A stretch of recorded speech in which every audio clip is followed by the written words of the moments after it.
오늘 하나님께서 우리에게 주신 말씀은 욥기 42장 1절에서 6절입니다.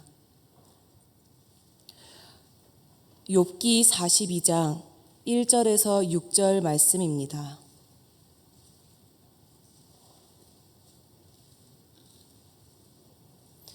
이것은 하나님의 말씀입니다. 욥이 여호와께 대답하여 이르되 주께서는 못할 일이 없사오며 무슨 계획이든지 못 이루실 것이 없는 줄 아오니 무지한 말로 이치를 가리는 자가 누구니이까. 나는 깨닫지도 못한 일을 말하였고 스스로 알 수도 없고 헤아리기도 어려운 일을 말하였나이다. 내가 말하겠사오니 주는 들으시고 내가 주께 묻겠사오니 주여 내게 알게 하옵소서. 내가 주께 대하여 귀로 듣기만 하였사오나 이제는 눈으로 주를 배움나이다. 그러므로 내가 스스로 거두어 드리고 티끌과 재 가운데에서 회개하나이다. 아멘. 오늘은 말씀을 나누기 전 책 한 권을 소개하는 것으로 시작하려고 합니다. 이종태 교수의 경이라는 세계입니다. 저자는 우리가 살아가는 이 세상이 경의를 잃어버린 세계라고 이야기하고 있습니다. 경이란 놀랍고 신기한 것, 보통 사람의 상식이나 경험을 초월해 감탄을 불러일으키는 것을 말합니다. 우리는 보통 이 단어를 사용할 때 대체적으로 광활한 자연을 볼 때 사용합니다. 저자는 우리 그리스도인들이 이러한 경의를 잃어버렸다고 말하고 있습니다. 그 이유가 무엇일까요?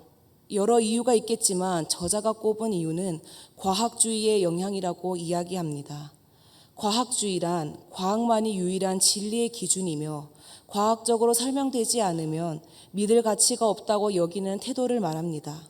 오늘날 우리가 살아가는 세상은 남녀노소를 막론하고 어떤 것도 증명되지 않으면 쉽게 진리로 받아들이지 않는 시대가 되었습니다. 그런데 사실 우리는 이 점에 대해 크게 불편함을 느끼고 살지는 않습니다. 왜냐하면 우리는 이미 그런 과학주의가 당연시되는 시대적 공기 속에서 태어났고 자라왔기 때문입니다. 이 책에서는 바로 이러한 과학주의가 우리 안에 경이로움에 대한 감각을 무디게 만들었다고 말합니다. 그리고 그 대표적인 예로 무지개를 들고 있습니다. 무지개는 빛이 물방울을 만나면서 생기는 것이죠. 그래서 비가 올 때 햇빛과 함께 절묘한 타이밍에 생기게 됩니다. 우리 성도님들도 한 번쯤은 무지개를 보셨을 것입니다. 그런데 이 무지개의 생선 원리를 과학적으로 증명되기 전의 시대 사람과 그 이후 시대의 사람들이 무지개를 보는 마음이 같을까요? 전혀 다를 것입니다. 무지개 생성 원리를 과학적으로 증명되기 전 시대 사람들 중에는 적어도 하나님을 믿는 사람들에게 있어서 무지개는 하나님께서 약속하신 언약의 상징으로 보았을 것입니다. 그 이유는 이 땅에 죄악이 가득했을 때 하나님께서는 노아와 그의 가족들을 방주에 태워 구원하셨지만 그 외에 모두 살아 숨쉬는 것은 물로 심판하셨습니다. 그리고 그 심판 이후 하나님께서는 다시는 모든 생물을 심판하지 않겠다고 말씀하셨습니다. 그래서 그 언약의 증거로 구름 속에 무지개를 두셨습니다. 그래서 적어도 하나님을 믿는 사람들에게 무지개는 하나님의 언약을 기억하게 하는 신비로운 표징으로 마음에 새기며 살아갔을 것입니다. 그런데 이 신비로운 무지개를 너무 쉽게 푼 사람이 있습니다. 바로 데카르트와 뉴턴입니다. 이 두 사람은 국적은 다르지만 근대 과학의 문을 연 대표적인 인물입니다. 데카르트는 빛의 굴절 법칙으로 무지개의 원리를 수학적으로 풀어냈고 뉴턴은 프리즘을 실험을 통해 사람들 앞에 너무나 쉽게 무지개를 만들어냈습니다. 그 이후로 신비로운 무지개는 경이의 대상이 아닌 그저 자연현상에 지나치지 않게 되어버렸습니다. 다시 말해 오늘날 무지개를 보면서 하나님의 언약을 떠올리거나 그 안에 담긴 신비와 경이를 느끼는 일이 점점 더 어려워졌다는 것입니다.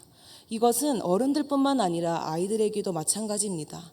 아이들에게 이것저것 물어보면 가끔은 어른들보다 더 논리적으로 대답하는 친구들이 있습니다. 하지만 그 아이들의 대답에는 그렇게 창조하신 하나님에 대한 경의를 찾아보기에는 어렵습니다. 그렇다고 여기서 오해하시지 말아야 할 것이 있습니다. 과학의 발달로 인해 많은 것이 증명되고 밝혀진 부분 전체를 부정적이고 우리가 배척해야 된다는 것을 말씀드리는 것이 아닙니다. 과학의 발달로 인해 사람을 살리기도 하고 치료하기도 하고 또 살아가는 것에 있어서 편리함과 도움을 줬습니다. 우리가 주의할 것은 과학주의로 인해 증명되지 않는 것은 진리가 아니며 증명된 것만 사실이자 진리라고 믿는 태도를 주의하자는 것입니다. 결국 이런 시대를 살고 있는 우리가 하나님이 만드신 신비로움이 가득한 이 세상에서 하나님에 대한 경이로움을 느낀다는 것은 더 이상 쉽지 않다는 것은 사실인 것 같습니다. 하지만 책의 저자는 하나님과 그분의 창조 세계에 대한 경이로움을 다시 회복하자고 이야기하고 있습니다. 그렇다면 우리는 왜 창조주 하나님에 대한 경의를 회복해야 될까요? 우리는 이 질문에 대해 하나님께서 오늘 우리에게 주신 말씀을 통해서 찾아가려고 합니다. 특별히 하나님께서 오늘 우리에게 주신 말씀은 욥기입니다. 그리고 우리가 읽은 부분은 욥기의 가장 마지막 욥의 고백입니다. 욥기는 언제나 읽어도 우리의 마음을 어렵게 합니다. 욥이 겪은 고난은 욥의 잘못으로 생긴 고난이 아닙니다. 욥이 고난을 받은 이유가 무엇입니까? 욥을 지켜보던 사단이 욥이 까닭없이 하나님을 경외하는 것이 아니라고 이야기합니다. 하나님께서 욥에게 복을 주셨기 때문에 하나님을 경외한 것이라고 이야기하며 만약 하나님께서 더 이상 욥에게 복을 주시지 않는다면 하나님을 버릴 것이라고 하나님께 제안합니다. 이 말을 들은 하나님은 사단에게 욥의 생명 외의 모든 것을 다 맡겨 욥을 시험하게 됩니다. 그렇게 욥의 고난은 시작됩니다. 결국 욥은 가지고 있는 모든 것을 송두리째 빼앗겨 버립니다. 심지어 머리부터 발끝까지 종기가 나 질그릇 조각으로 온몸을 긁을 지경이 되었습니다. 그의 아내는 차라리 하나님을 욕하고 죽으라고 이야기하며 욥의 마음을 괴롭게까지 합니다. 그런데 우리의 마음을 더 어렵게 하는 것은 그 이후의 이야기이지 않을까 싶습니다. 욥과 욥의 세 친구와의 대화입니다. 욥의 세 친구는 욥의 사정을 듣고 욥을 위로하기 위해서 모였습니다. 그리고 많은 시간 동안 대화가 이어져 갑니다. 우리는 그 대화가 얼마나 무의미하고 시간 낭비를 하고 있는지 이미 알고 있습니다. 왜냐하면 우리는 욥이 고난을 겪는 이유를 이미 알기 때문입니다. 하지만 욥과 욥의 세 친구는 끝까지 이유를 모른 채 긴 대화를 이어갑니다. 그 긴 대화를 읽어가도 대화의 끝은 보이지 않습니다. 갈등과 긴장이 풀어지지 않고 점점 고조되는 것을 볼 수 있습니다. 어느 한쪽도 양보와 배려는 없어 보입니다. 그런데 이 모든 갈등과 긴장이 순식간에 풀어지게 되는데 바로 하나님이 욥에게 말씀으로 나타나셨을 때입니다. 성경에는 하나님께서 말씀하시는 장면이 여러 곳에 등장하지만 특별히 욥에게 말씀하시는 하나님, 욥에게 나타나신 하나님의 모습은 생소하게 느껴집니다.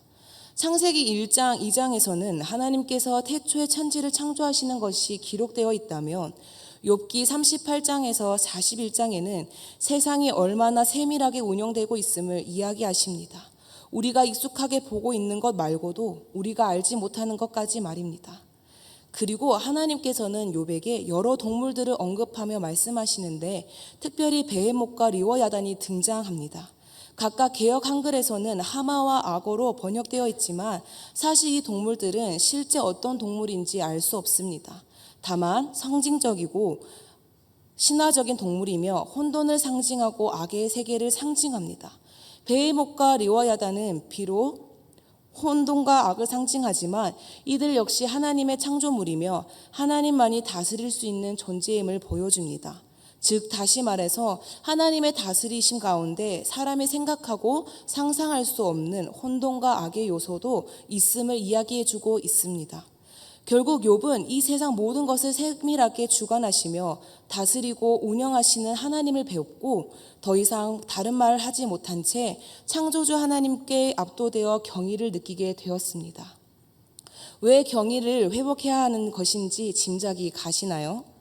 우리가 이 질문에 대해 알아보려면 욥이 하나님에 대한 경의를 느끼게 된 이후의 모습에 주목해야 합니다. 오늘 우리가 읽은 본문이지만 다시 한 번 더 함께 읽도록 하겠습니다. 욥기 42장 1절에서 6절 말씀입니다.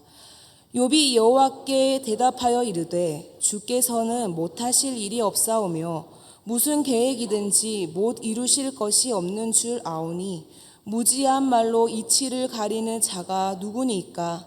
나는 깨닫지도 못한 일을 말하였고 스스로 알 수도 없고 헤아리기도 어려운 일을 말하였나이다. 내가 말하겠사오니 주는 들으시고 내가 주께 묻겠사오니 주여 내게 알게 하옵소서. 내가 주께 대하여 귀로 듣기만 하였사오나 이제는 눈으로 주를 배움나이다.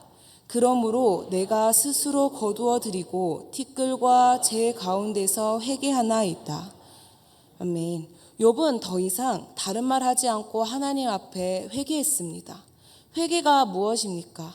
자신의 죄와 잘못을 진심으로 슬퍼하고 후회해서 죄에서 돌이켜 하나님께 방향을 바꾸는 것을 이야기합니다. 우리가 읽은 9절의 회개는 히브리어 나함을 사용했습니다.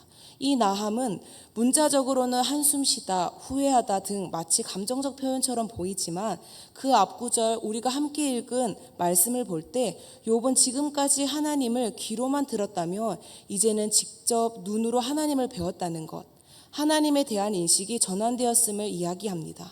더 이상 하나님께 질문하고 따지는 위치가 아니라 그분 앞에 엎드리는 예배자의 위치로 변했음을 볼 수 있습니다. 즉 하나님에 대한 경의를 회복한 욥은 하나님 앞에서 자신이 어떠한 존재인지 깨닫고 회개의 자리까지 나아갔음을 볼 수 있습니다. 회개는 신앙생활의 가장 기본이 되는 요소 중 하나입니다. 죄인인 우리가 하나님과 멀어졌을 때 다시 가까워지려면 우리는 반드시 회개의 자리로 나아가야 합니다. 예배의 회복도 마찬가지입니다.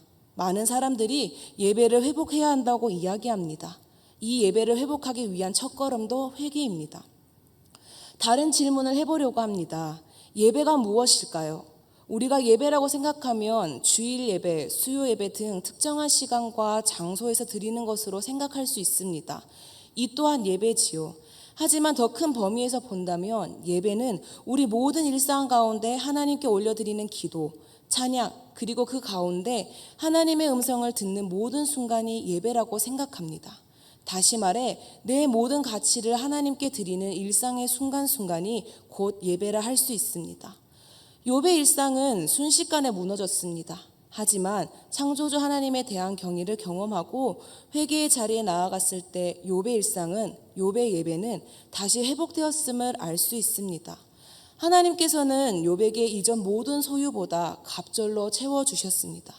적어도 욥은 이제 나쁜 일이든 좋은 일이든 하나님만 신뢰하며 살아갈 수 있게 되었습니다.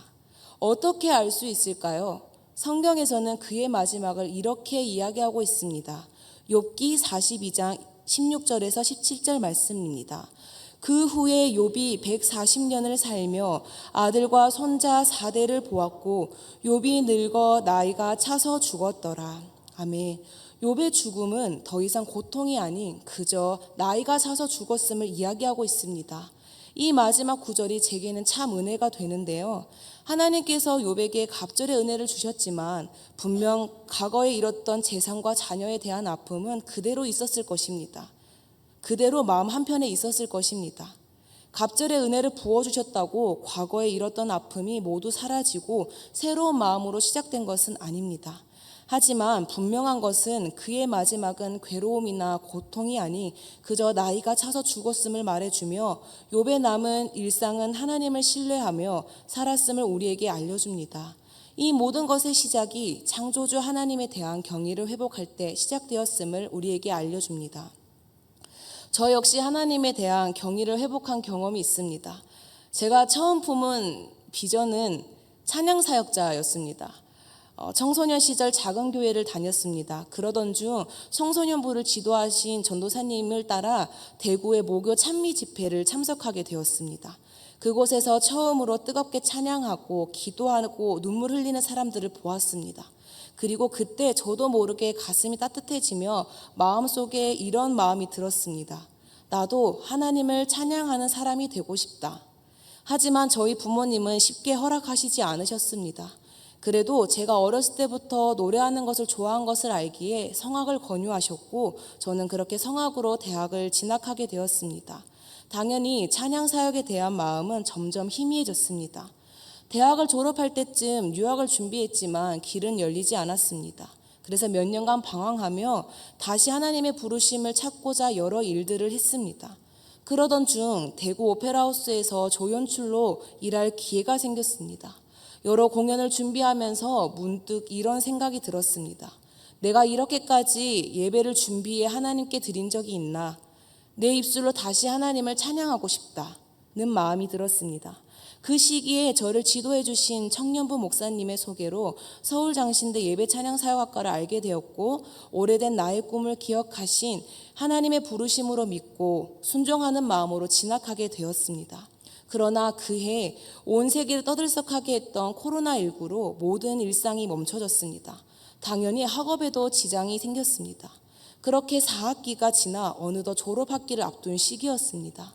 졸업을 앞두고 지금까지 걸어왔던 모든 과정들을 돌아보니 하나님을 찬양하고자 결단한 사역자치고 많은 부분이 준비되지 않은 것처럼 보였습니다. 실력이면 실력, 학문이면 학문, 믿음이면 믿음, 더 나아진 것은 없었습니다. 사역의 길이 열릴 줄 알았지만 모든 교회가 힘든 시기인 만큼 사역의 길이 열리는 것도 쉽지 않았습니다. 그런 시점에 저는 또 한 번 낙심하는 시기를 지냈습니다. 그렇게 낙심된 마음으로 지내던 중 하루는 기숙사 옆방 언니를 통해 신학대학원을 진학을 권유를 받았습니다. 저는 힘든 시기 가운데 공부를 했기에 또다시 공부를 해야 할 것이 부담스러웠습니다. 하지만 곧 졸업을 앞두고 있었기 때문에 뭔가 빠른 결정을 해야만 할 것 같았습니다. 그래서 저는 기도했습니다. 하나님, 제가 신학대학원을 진학하길 원하신다면 커다란 무지개를 보여주세요 였습니다. 다시 생각해봐도 이렇게 기도한 과거의 제 모습이 부끄럽긴 하지만 그만큼 간절했습니다. 그러던 어느 날 오전부터 비가 내리는 날이었습니다. 강의실에서 급히 기숙사로 들어가는 중에 유리창에 비친 무언가에 제 발걸음이 멈췄습니다. 처음에는 잘못 본 것이라 생각했지만 반드시 뒤를 돌아봐야 할 것 같다는 생각이 들어 바쁜 걸음을 멈춰 뒤를 돌아봤습니다. 그 순간 제 인생의 가장 크고 아름다운 무지개를 마주하게 되었습니다. 바로 그날 제가 본 무지개고요. 사진 속은 저입니다. 정말 아름답죠? 이 무지개를 통해 하나님의 뜻이라 생각하고 미담으로 신학대학원 진학을 결단하게 되었습니다. 그런데 사실 문제가 생겼습니다. 이 이후로 어떤 고민이 생기든 무지개를 계속 구하는 버릇이 생겼습니다. 당연히 무지개를 못 본 날이 더 많았습니다. 그때 제 마음은 어땠을까요? 금세 낙심하고 무기력해졌습니다. 이런 일상이 반복된 어느 날 청년부에서 함께 신앙생활했던 언니와 제주도를 가게 되었습니다. 새벽 비행기라 저는 비행기 탑승하자마자 잠이 들었습니다. 하지만 저는 이륙한 지 얼마 지나지 않아 창문으로 들어오는 햇빛으로 인해 잠에서 깼습니다. 자연스럽게 제 시선은 창밖을 내다보게 되었는데 눈앞에는 너무나 멋진 노을이 펼쳐져 있었습니다. 그리고 그 순간 저는 하나님에 대한 경이로움을 경험하게 되었습니다. 노을은 참 다양한 색을 품고 있습니다. 푸른 밤의 색, 또 붉게 물든 새벽 하늘, 그 세 개의 조화는 마치 하늘 가득한 큰 무지개처럼 보였습니다. 그 순간 성령님께서 이렇게 말씀하시는 것 같았습니다. 나는 이미 너와 함께하고 있다. 저는 그 순간 무지개를 쫓아다녔던 순간들이 너무 부끄럽게 여겨졌습니다. 그리고 하나님을 신뢰하지 않고 걸었던 모든 길에 대해 회개하게 되었고 저는 이 이후로부터 더 이상 무지개에 연연하지 않게 되었습니다. 이 일로 인해 저는 하나님께서는 무지개뿐만 아니라 많은 피조물을 통해 하나님의 경이로움을 깨달을 수 있는 장치를 심어 놓으신 것을 경험하게 되었습니다. 그렇게 석사 과정을 마치고 신학대학원에 진학하게 되었고 지금은 명선의 가족들과 함께 예배드릴 수 있도록 여기까지 인도하셨습니다. 이 모든 과정을 통해 저는 깨달았습니다. 창조주 하나님에 대한 경의를 회복할 때 우리는 자연스럽게 회개의 자리로 나아가고 그 회개를 통해 예배가 나의 일상이 회복된다는 것을요. 그렇다면 하나님에 대한 경의를 회복하려면 우리는 어떻게 해야 할까요? 사실 경의는 우리의 힘이나 인간적인 방법으로 회복될 수 있는 것은 아닙니다. 그러나 욥기를 보면 우리가 취할 수 있는 한 가지 중요한 태도가 있습니다. 바로 기도입니다. 욥과 욥의 세 친구의 공통점으로 이야기해 본다면 그들은 각자 나름대로 하나님을 변호했지만 결국 그들의 말은 무지하고 오만에 가득 찬 말에 불과했습니다. 하지만 가장 큰 차이점은 하나님을 향한 태도에서 볼 수 있습니다. 욥의 세 친구는 대부분 욥에게 말합니다. 그들은 친구라고 소개하지만 단 한 번도 하나님께 묻거나 긍휼을 구하는 모습을 볼 수 없습니다. 그들에게 하나님은 간절히 구해야 할 뿐이 아니라 그저 논쟁의 주제일 뿐이었습니다. 하지만 욥은 달랐습니다. 욥은 깊은 고통 속에서도 하나님과 끊임없이 대화하며 기도의 끈을 놓지 않았습니다. 그리고 그 기도의 응답으로 이 세상을 세밀하게 운영하시는 하나님을 보게 되며 하나님에 대한 경의를 회복하게 됩니다. 저 또한 앞서 이야기했던 것처럼 방황한 시기에 빠지지 않은 것이 있다면 기도였습니다. 지금은 돌아보며 어리석고 혼란스러운 기도라고 생각이 들지만 하나님은 그 기도를 들으시고 제게 하나님에 대한 경의를 회복하게 하셨으며 지금까지 걸어오게 하셨습니다. 사랑하는 여러분, 우리가 살아가는 이 시대는 창조주 하나님에 대한 경이로움을 잃어버린 시대입니다. 그러나 욥기를 통해 하나님은 우리에게 다시 경의를 회복할 것을 말씀하십니다. 그러니 우리가 이 말씀을 기억하여 명선의 가족 모두가 하나님 앞에서 경의를 회복하길 원합니다. 마지막으로 이 책을 통해 알게 된 시이자 제가 가장 좋아하는 시를 하나 소개하려고 합니다. 엘리자베스 브라우닝의 시입니다. 하늘로 가득한 땅 떨기마다 신으로 불붙어 있건만 오직 눈 밝은 이만이 그 앞에서 자기 신을 벗나니. 이 시는 출애굽기 3장 5절 말씀을 모티브로 한 시입니다. 그렇습니다. 어쩌면 이 세상 곳곳의 모든 떨기나무마다 하나님의 불꽃이 타오르고 있을지도 모릅니다. 그러나 그 불꽃을 볼 수 있는 사람, 그 거룩함을 인식할 수 있는 사람은 바로 하나님에 대한 경의를 회복한 사람이 아닐까요? 우리가 창조주 하나님의 경의를 회복하길 바랍니다. 그리고 이 땅에 타오르고 있는 거룩한 떨기를 바라볼 수 있는 눈을 갖게 되길, 지금 우리가 서 있는 이 땅이 바로 하나님의 나라, 거룩한 땅임을 믿음으로 고백하며 살아가기를 축복합니다. 지금은 창조주 하나님에 대한 경의를 회복해야 할 때입니다. 기도하겠습니다. 하나님 아버지, 한 주간의 시작을 하나님의 성전에서 하나님의 말씀을 듣는 것으로 시작하게 하심에 감사합니다. 특별히 오늘 우리에게 주신 욥기의 말씀을 통해 창조주 하나님에 대한 경의를 회복하는 것이 얼마나 중요한지 말씀을 통해 깨닫게 하심에 감사합니다. 비록 우리가 살고 있는 이 시대가 하나님에 대한 경이로움을 깨닫는 것이 어렵다 할지라도 성령 하나님께서 우리의 마음과 우리의 눈을 열어 창조주 하나님에 대한 경이로움을 깨달아 이 땅이 거룩한 하나님의 나라, 하나님의 땅임을 깨닫고 살아갈 수 있게 하옵소서. 그때에 저 천국 갈 때까지 이 세상을 창조하시고 운영하시는 분은 오직 하나님 한 분이라는 것을 믿는 믿음이 흔들리지 않게 하시고 담대하게 우리의 입술을 통해 창조주 하나님을 전할 수 있는 믿음의 명선의 가족이 되길 소망합니다. 이 모든 것 예수 그리스도의 이름으로 기도드립니다. 아멘.